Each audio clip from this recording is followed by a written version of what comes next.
The film begins with scenes of Ethan getting married to Julia Mead. Just their marriage is officiated by Solomon Lane, and Ethan begins to get scared. To deceive, to live a double life, there's no inner self itself. Please. Lane says that Ethan ought to have killed him, not long before an explosion goes off, melting Ethan's face off as he holds Julia. Ethan awakens in some safe place in Belfast where he is brought after his most recent mission. Since catching Lane, the remaining members of the organization, calling themselves the Apostles, have been proceeding with their terrorist activities, including releasing an outbreak of smallpox in Kashmir. Good evening, Mr. Hunt. The anarchist Solomon Lane. They are at present working with a secretive leader named John Lark to obtain 3 plutonium cores with the assistance of a kidnapped weapons expert named Nils Delbruck. The mission is to stop the Apostles from getting the cores before they can use it for what they want. These devices would be man-portable. These weapons represent an unprecedented threat.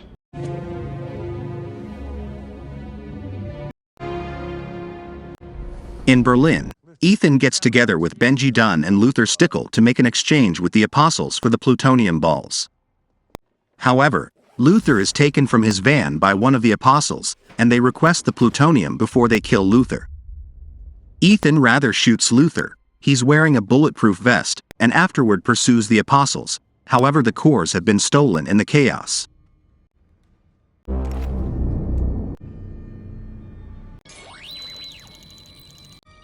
What's them? The money? We're gonna need that money, Luther. Kill them.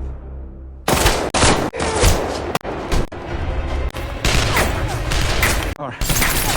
Give us the plutonium and walk away. Get the car.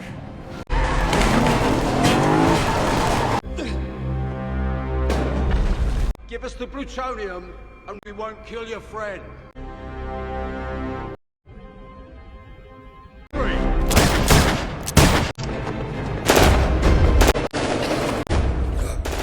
Where's the plutonium?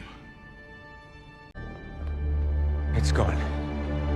3 massive explosions. A news report on Wolf Blitzer's show details terrorist bombings in Mecca, Jerusalem, and Rome. Also live, the holy city of Mecca. The question now is who would attack all 3 of them? Delbruck is in an emergency clinic bed watching this as Ethan and Luther go into the room. They let him know that his declaration has been seized by authorities, and that it will be perused on the news except if he surrenders the password to a telephone containing information on Lark. What's the last thing you remember? There's information in this phone that could lead us. Blitzer goes ahead and reads the declaration, and Delbruck opens the telephone. The walls then come down, as it was just an IMF trick to get him to cooperate, and Blitzer is really Benji wearing a mask. In its entirety, the government, the law, they serve to delay a peace and bring you is not to be for the ultimate brother of a man. We got it.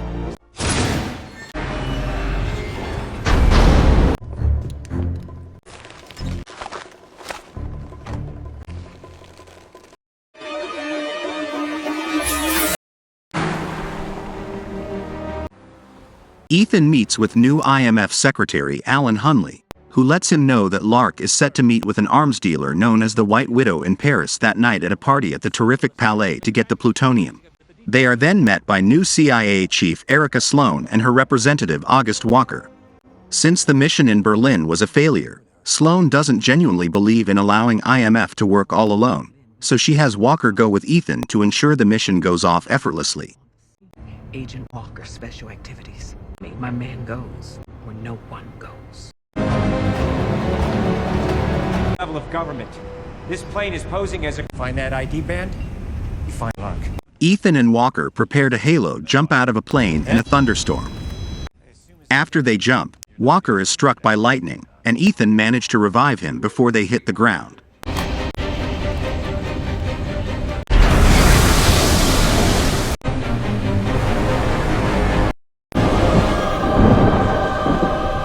Enough talk. I'll see you in Paris. Altitude, 25,000 feet.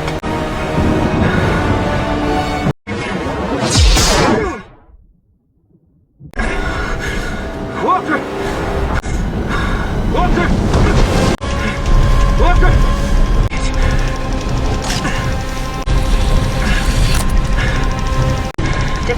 Deploy. Deploy. Deploy. Deploy. They manage to land on top of the Grand Palais and head inside with the intent of knocking Lark out with a sedative and impersonating him to meet White Widow.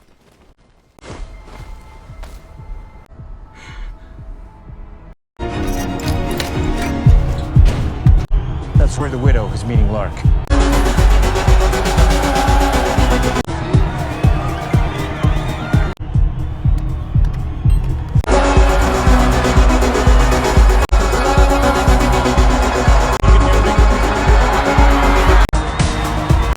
They assume they see him go into the washroom, and Ethan identifies the man, and he battles him alongside Walker.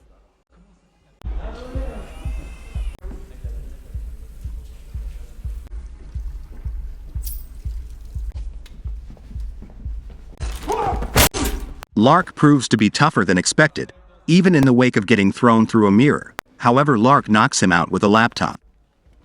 Unfortunately, it's the PC expected to make the face mask for Lark. He awakens soon enough and keeps on battling Ethan and Walker.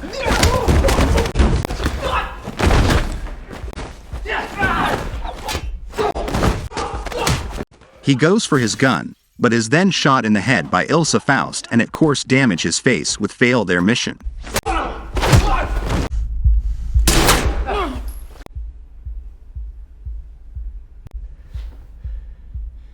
They hide Lark's body in the stall as Ethan decides he has to pretend to be Lark himself.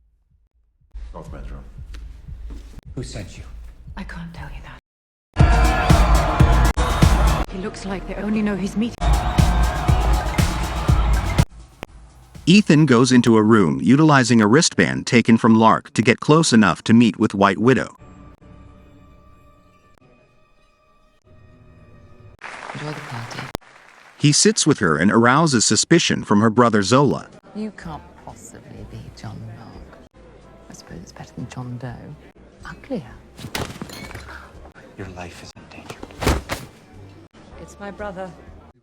But Ethan convinces her that she needs his assistance with Show's killer at a round. Don't believe me?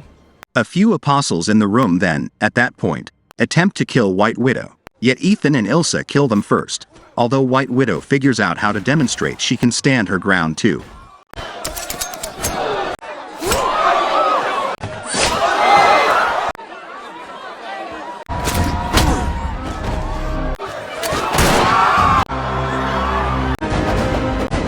Ethan goes to White Widow's home where the trade is set to be made. Zola lets Ethan know that the cores will be given to him whenever he has obtained the asset, Lane. They need him broken out as he will be transported from an armored-covered escort, and White Widow gives Ethan 1 core as an initial payment, with the other 2 being guaranteed whenever Lane is brought to them. Ethan has worries that he might need to kill police to kidnap the Lane, but he convinces White Widow that he can get the job done. Down payment in good faith. Kill everyone. That's your plan. All right. If you want Lane out of prison, this is how it gets done. I wanted Lark at the exchange, not Ethan. Walker meets with Sloane to give her false information that might implicate Ethan as Warbler, even handing her a phone that he says belongs to him.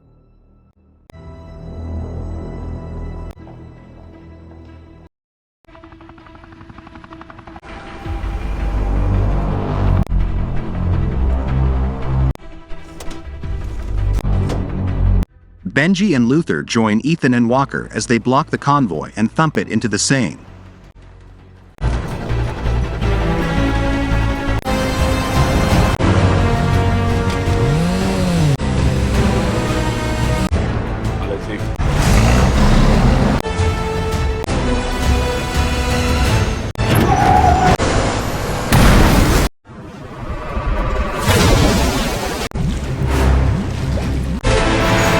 What the hell is he doing?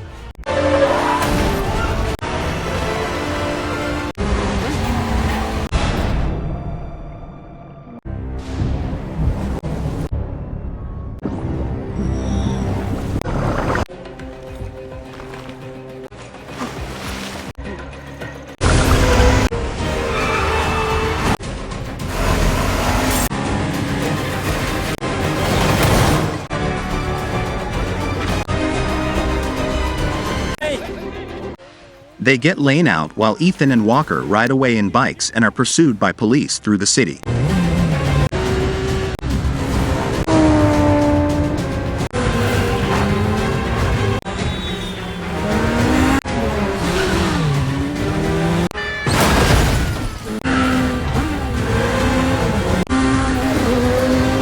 Ethan falls behind Walker, yet he figures out how to evade them and get together with Benji and Luther.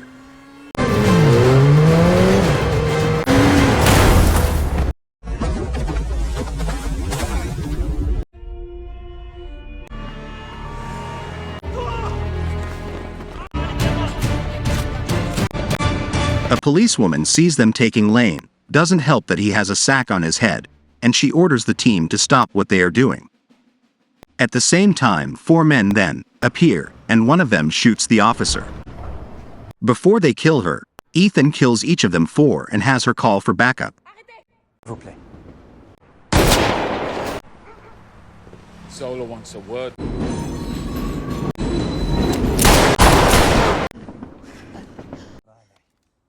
As they are taking Lane away, Ilsa comes in on her own bike and attempts to take shots at Lane, but they manage to outrun her and head to their safe house.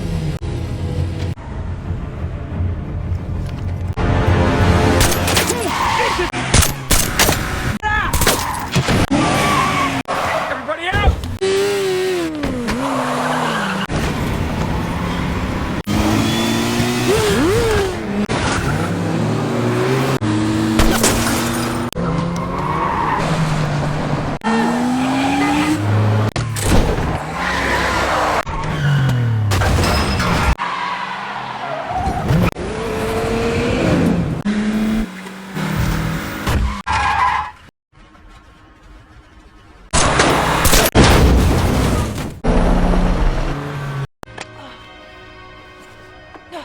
That was Ilsa.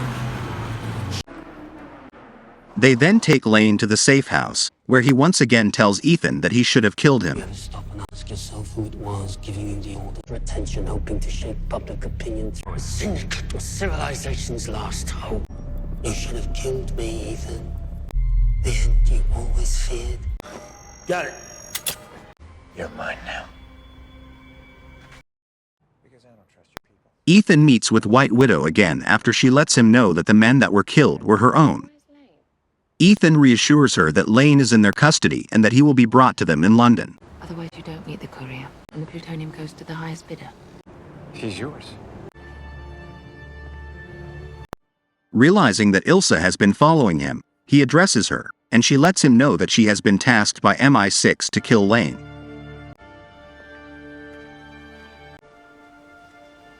I knew if I followed her.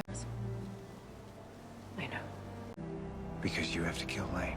Who's making you do this? MI6. Why did they send you? This is how I prove my loyalty. We are never free. Now tell me where he is. Please don't make me go through you.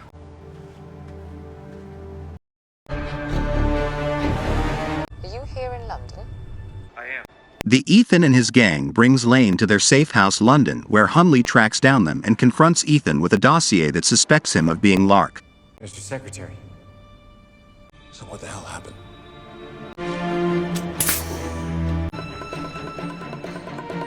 The White Widow was working with the CIA. Hunley needs to terminate the mission, but Ethan sedates him so they can go meet with White Widow by having Benji wear a mask of him while the real Lane is watched by Walker. Still 2 plutonium cores in the wind. Back to order. This mission is terminated. Some sense into. You in or out? I need you to trust me.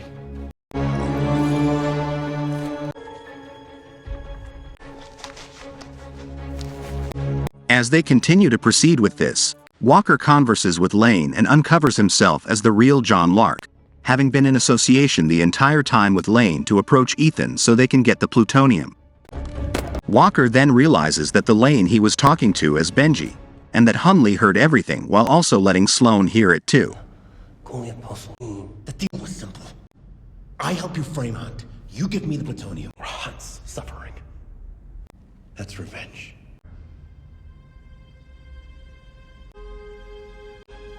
What?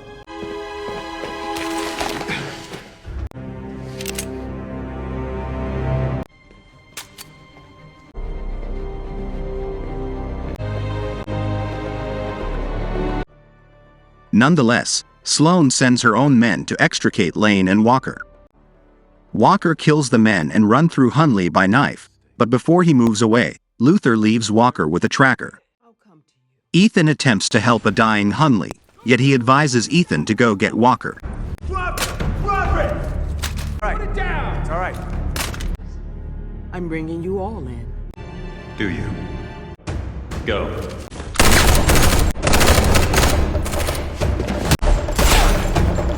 We're not late!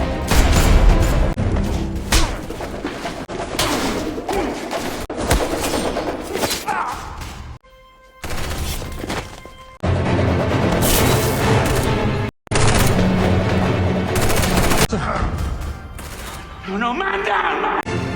First team is down, send backup. Sir.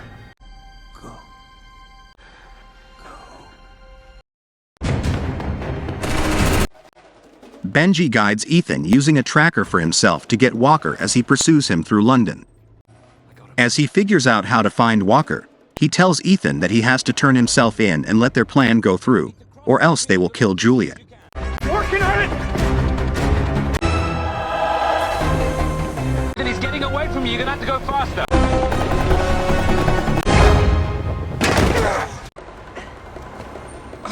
You're gaining on him. Go straight.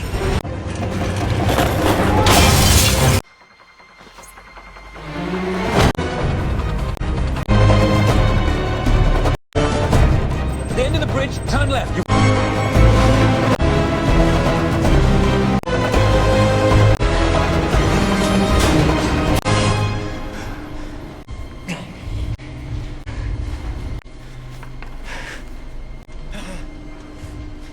If I see you again, she dies. I'm her guardian angel, Hunt.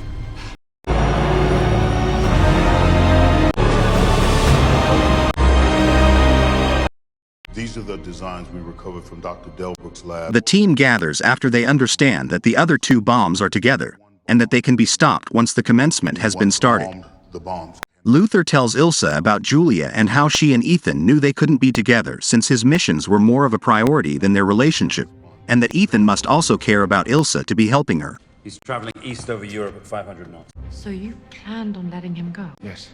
He's gonna lead us to the plutonium. So where do we go? Ethan, Benji, Ilsa, and Luther head to a medical campsite in Kashmir.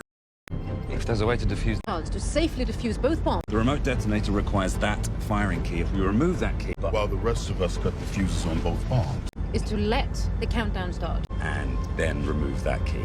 Where they discover that Lane and Walker plan to contaminate the water supply in India, Pakistan, and China to starve a third of the world's population, according to their belief that there can't be peace without a great suffering.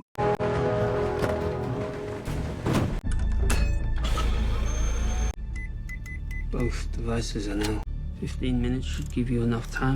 This is where it ends for me. At the medical campground, Ethan observes that Julia is there with her new spouse Patrick. Ethan? At the point when Julia spots Luther, she understands that they are on a mission. What were you doing out in Turtuk? I'm working. And he says he's Russian. One condition. Ethan, I think I found something. Luther tracks down the one bomb behind a tower and begins to attempt to defuse it. Ilsa and Benji go to track down Lane to get the other bomb. Luther, you keep working on it. You two come with me.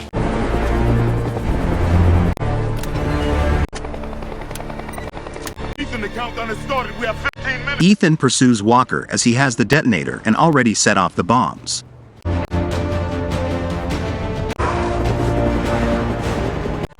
Ethan climbs up the rope of a helicopter after Walker boards another and escape.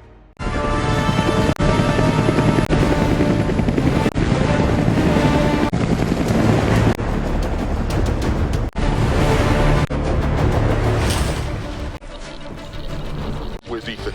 He's gone after the detonator. Meanwhile, Julia finds Luther and tries to help him. Luther, Julia. what can I do?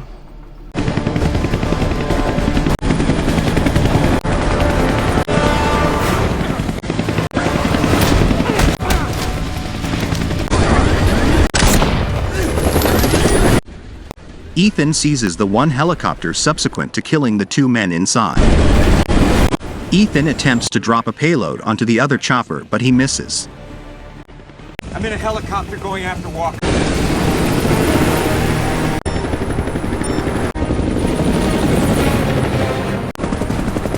Hold this for me, will you?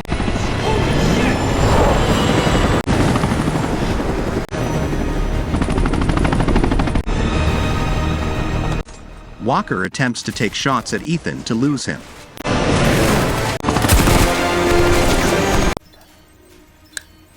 Same old Ethan.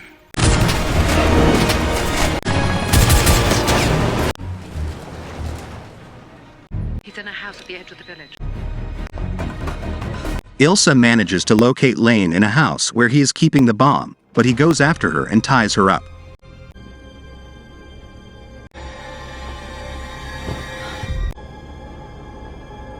Benji, I found the other bomb. I'm in a house.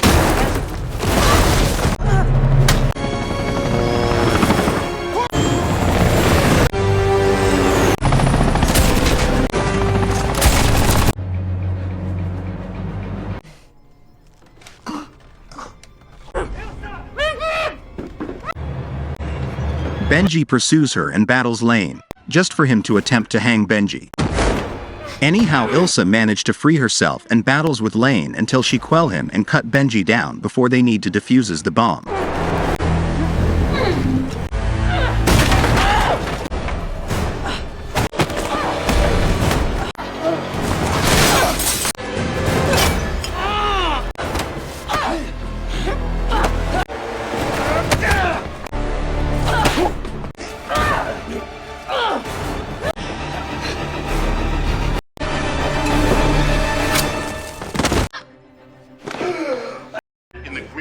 Next to it simultaneously. Cut. There's nothing you can do.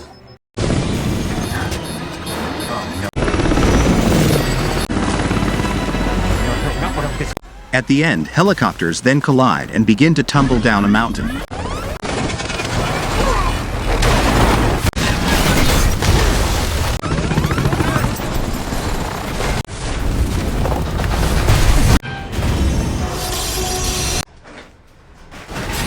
But Ethan and Walker manage to get out quickly, just as one chopper is hanging over the edge of the cliff by a hook.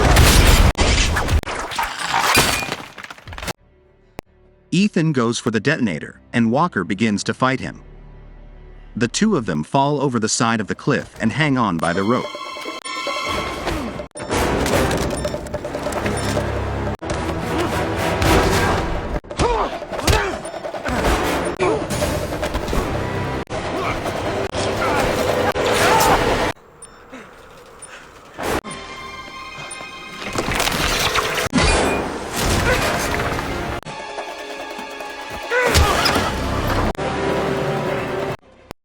Ethan scales the side of the cliff and pulls the rope off, driving the guide to crush into Walker's head, sending him and the chopper crashing down.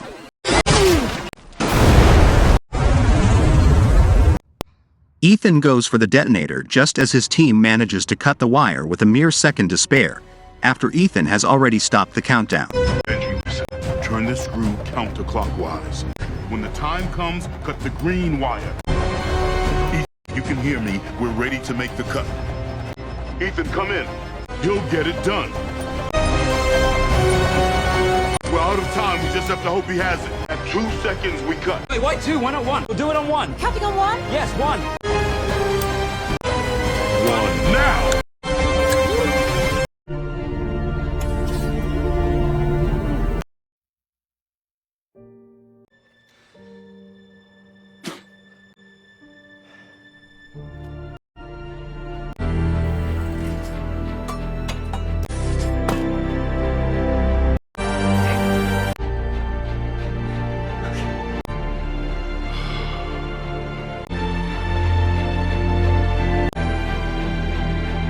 Ethan awakens in the medical camp, having been found by Sloane in her own chopper. He sees Julia as he awakens. Can you hear me? He tells her how sorry he is for all that he has put her through. But Julia insists that she could never be where she is and doing what she loves if she had never met Ethan. They head out in different directions one final time. I am a survivor. You're happy. Very. Per your request, I'm handing Solomon Lane back to MI6. We hear Sloane's voice say that Lane has been given over to MI6, with White Widow having acted as a broker between them and the CIA, and we see Path being thrown into a trunk. Benji, Luther, and Ilsa then join Ethan as he is recovering. The IMF. We need